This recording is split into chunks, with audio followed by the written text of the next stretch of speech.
I've said this in a previous video, but I personally have had many paranormal experiences, some of which I've already shared. But today, I have one of my craziest experiences to share with you all. Disclaimer, if any teenagers are listening, don't do what I did as a teenager. I was a bad influence. Don't sneak out, it never leads to good things, especially after dark. It was a crisp fall day when my friends and I brilliantly decided we would sneak out later that night and take a drive to the town we were attending school in and hang out at the local park.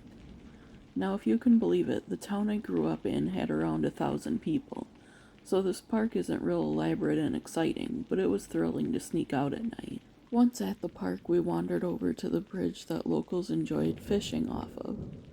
As we were laughing and joking around, we heard a loud scream.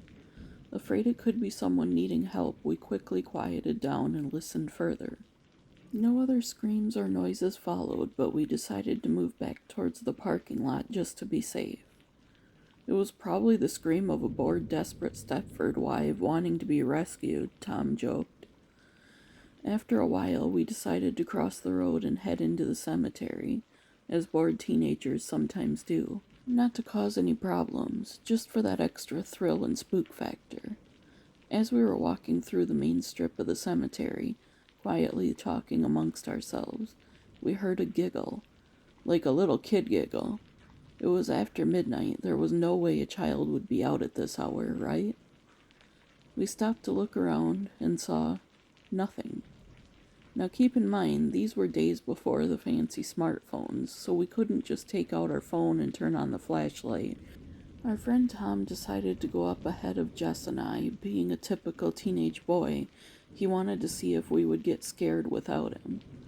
Jess and I continued to walk, shaking the giggle off, thinking we were probably just caught up in the spooky vibes, and our imaginations were playing tricks on us.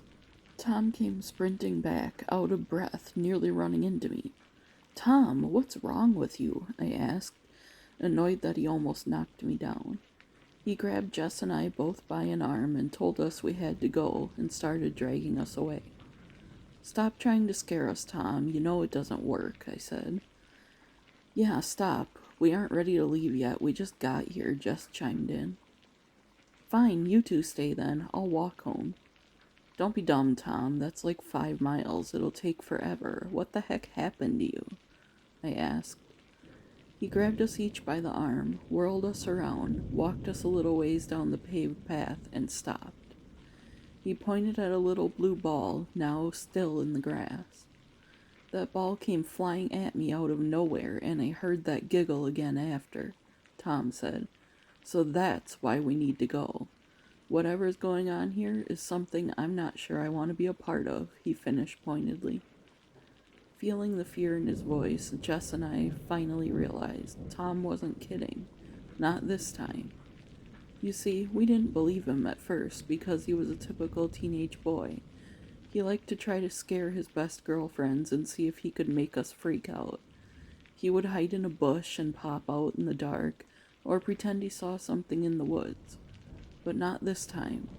There was a tremble in his voice and a fear we had never heard before.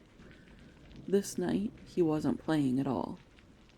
To this day, nearly 20 years later, he still tells the story of the child entity he encountered that night. It was after midnight in a tiny town in a cemetery. There was no chance there was actually a kid playing ball at that hour, and we didn't see or hear any adults or children before that. Well, friends, sound off below if you've ever experienced anything similar. If you would like your story told in an upcoming video, send it to the email address in the description. Please subscribe and hit that notification bell.